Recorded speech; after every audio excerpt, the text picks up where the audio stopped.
Hi guys, just got a mic here now, so now you can actually hear kind of what's going through my head as I play the game. So today in Dungeon Defenders we are going to be going on to the fourth stage of the game, the Alchemical Laboratory. Going to be playing this on medium with my Squire. So kind of as I go I'm just going to be talking through what's going through my head in terms of what my setup is and anything else that really comes up at the time. So as usual, first thing is always going to be getting the crystals. So it looks like the most enemies are going to be coming from the top. Now I am going to be putting up a bottleneck right around the main entrance. That way I can minimize the number of defenses. So I'll be putting stuff around here and same place on the other side. That way I can keep my defensive units down while also being able to maintain a very reliable way to cycle between locations. So the first area is going to be around right here, so I'm going to go ahead and get blockade set up.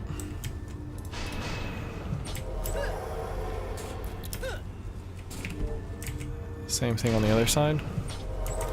I'm also going to go ahead and actually do the same thing on this side over here, because this is these two places on this side are the only other points where enemies should be able to get through.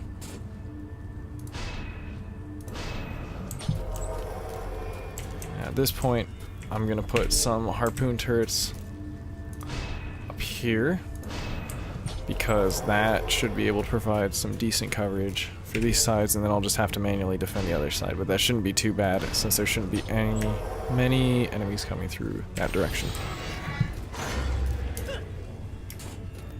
Yeah, so 20 enemies is not bad for the first round.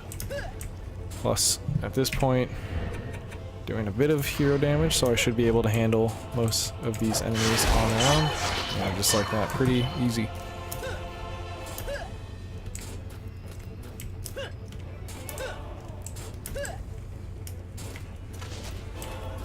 These guys will get sent into next week here with the harpoons.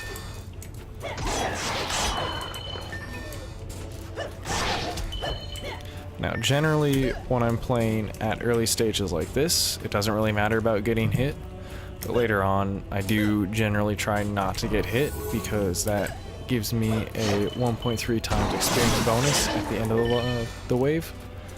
And later on, when there's much more enemies and each kill is worth a lot more, that really increases the amount. You should be able to see that in the lower right hand corner. So right there where it said no core damage, 1.3 times. If I had also not taken any damage as the player, I would have gotten a bonus as well. But unfortunately, I did take damage. So it is what it is.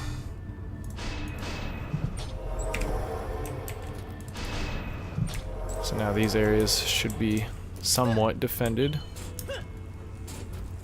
but I do feel like these areas right here are pretty weak still. Now what'll be really great is, I believe in one more level I do get my 5th tier tower, which is the slice and dice for the Squire, and that should be much better for fending off these waves here.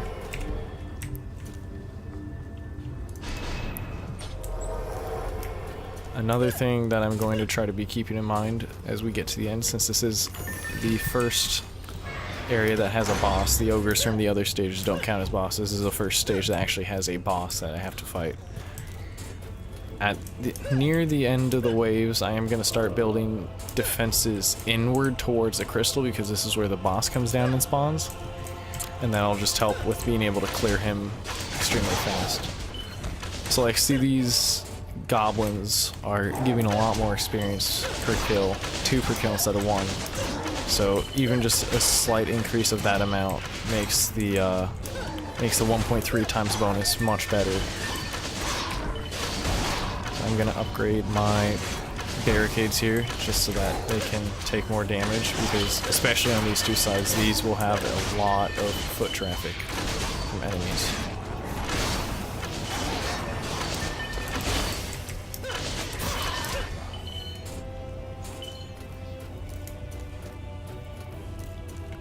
looks like it's just a couple more enemies on the other side, and then should be good to go, and that should be taken care of any second now. Let's see if I can get the chest to spawn on me. I forget if this is one of the spawn points. It is. I always like to try to get myself inside the chest. I think it's kind of funny how the collision doesn't push me out of it.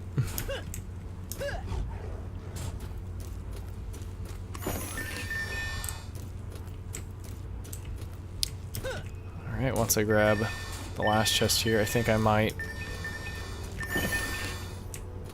upgrade the blockade on the far side and then build some of my 9 tower, I forget what it's called. The bowling ball turret.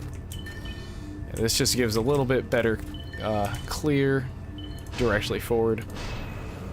It's not essential, but it's helpful.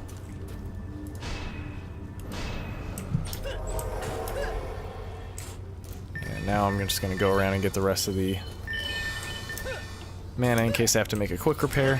I doubt that I should, but there are kobolds spawning this wave, so that could be a bit of an issue later on.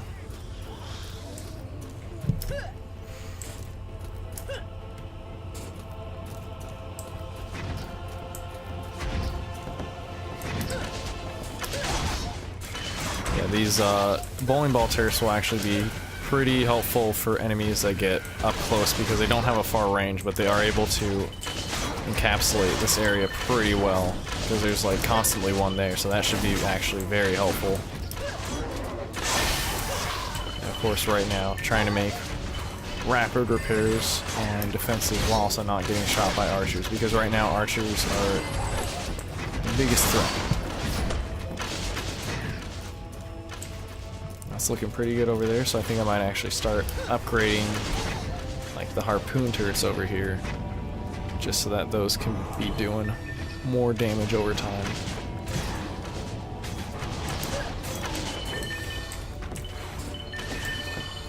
And we should be able to upgrade the other one since I'm only going for level 1 upgrades, not level 2.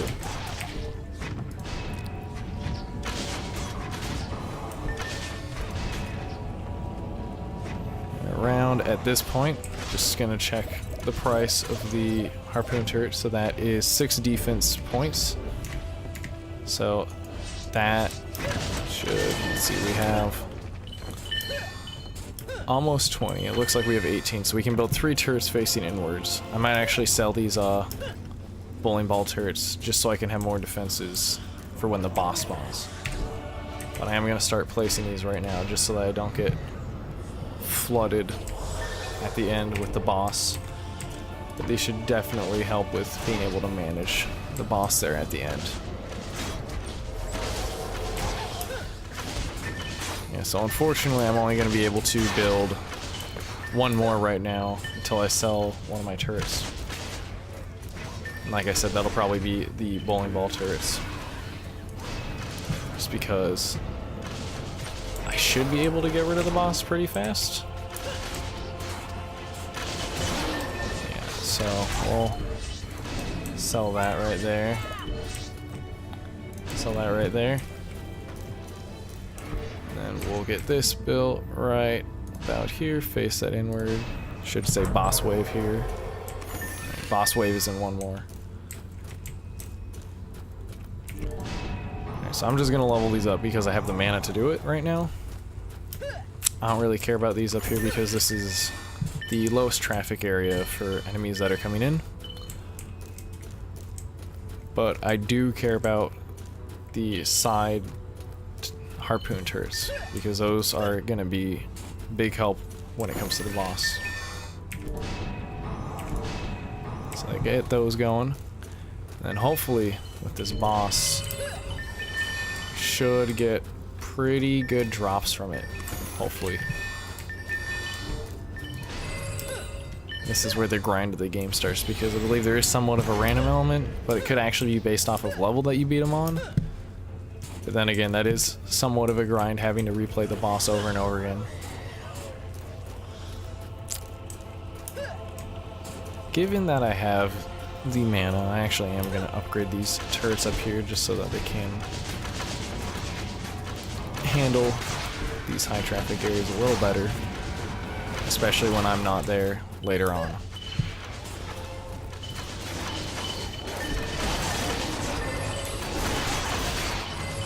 And once I get around 200 mana, I'm actually going to try to upgrade the spike blockades here.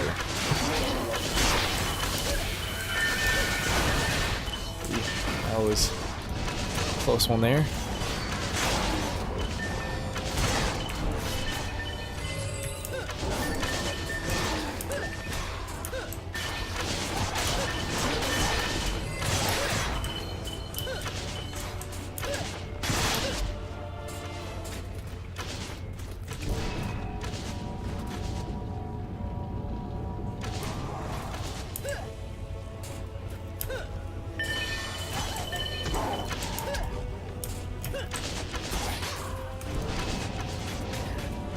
So now that I have 2 of these upgraded, I'm also going to try to scrounge up some mana to be able to upgrade the other side as well. So hopefully this boss fight should be pretty short.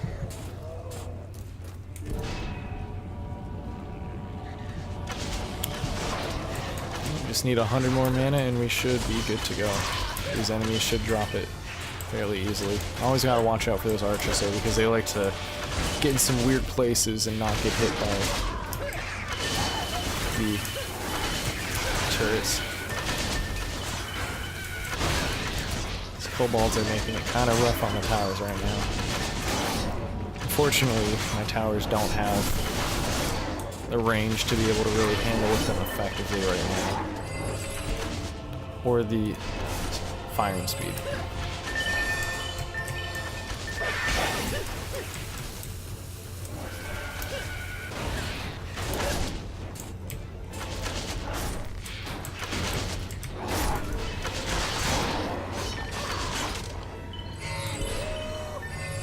Now it should be the boss wave.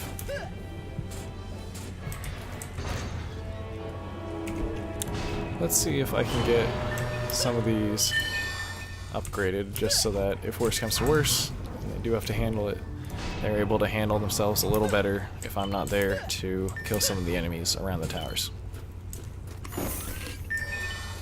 Once again, I'm not super concerned about this side. This should be pretty good to go because there's not a lot of enemies that spawn and come up this way. But definitely the far side is a concern. So we got that. Might have enough here, but probably not. I'll probably have to wait for some drops to come from the enemies before I can upgrade this final harpoon turret here.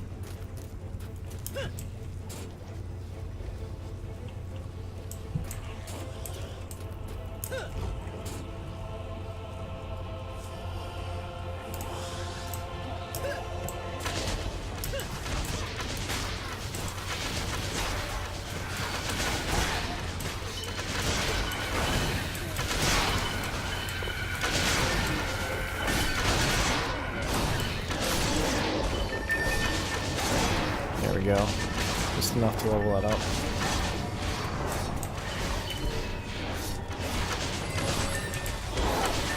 Ooh, this side is taking a bit of a beating.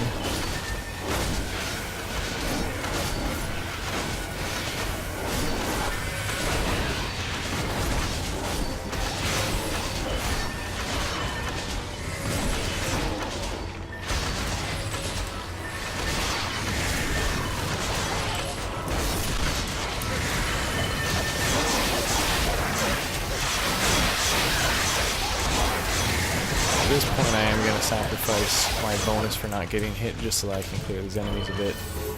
Because bigger picture, it is better to survive than to lose.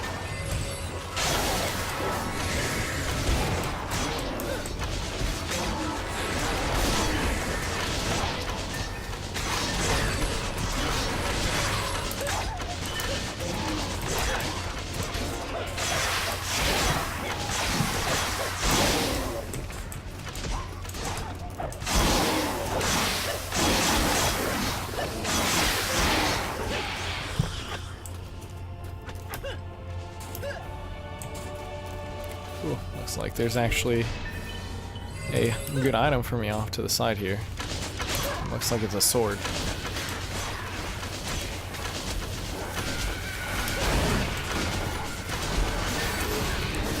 Before I can actually get to that, I have to wait for the enemies to get cleared out a bit.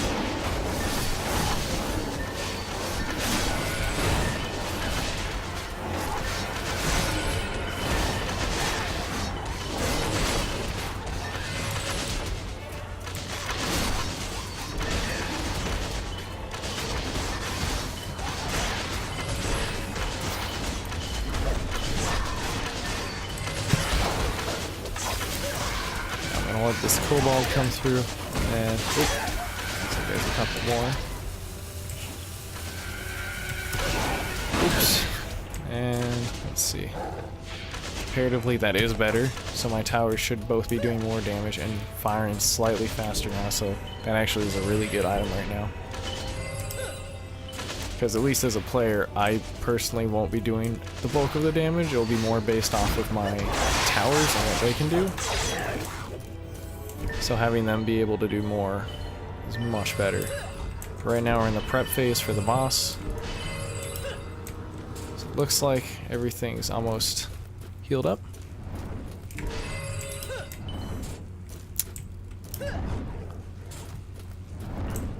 Alright.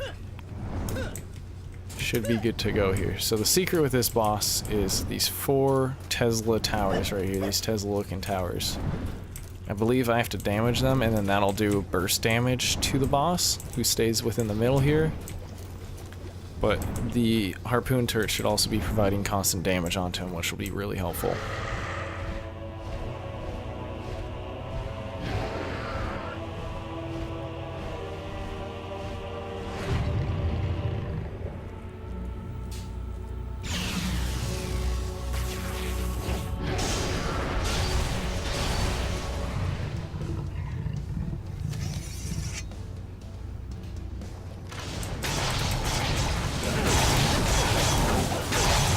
So I don't actually really need to do the towers because luckily my harpoon turrets are very good at getting rid of this guy. There we go, and like that, we got some drops that might actually be for my hero.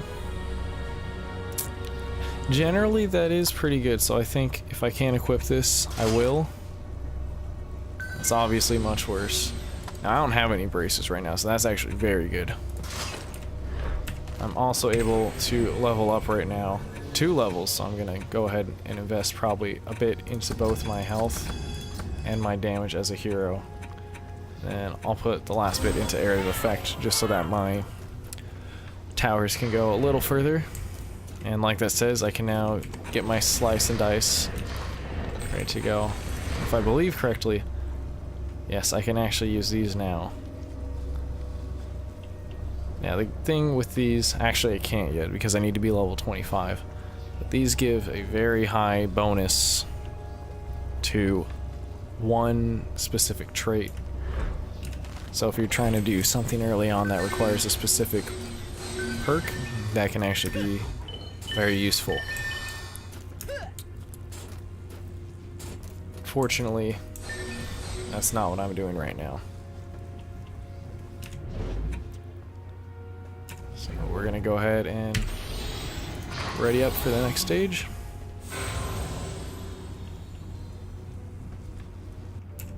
The huntress, squire, apprentice, and monk arrive at the castle's interior, exhausted after their epic battle with the terrifying monstrosity. The apprentice wonders where these dastardly creatures are coming from. The huntress remarks that evil beings must be drawn towards the energies contained within the Eternia crystals. The monk, who has taken a vow of silence, stoically stares off into the distance, as if remembering something from a dream. The squire boasts that it doesn't matter where their opponents hail from, as long as they fall beneath his sword. On that, the team agrees and forges on into the castle to turn back the tide.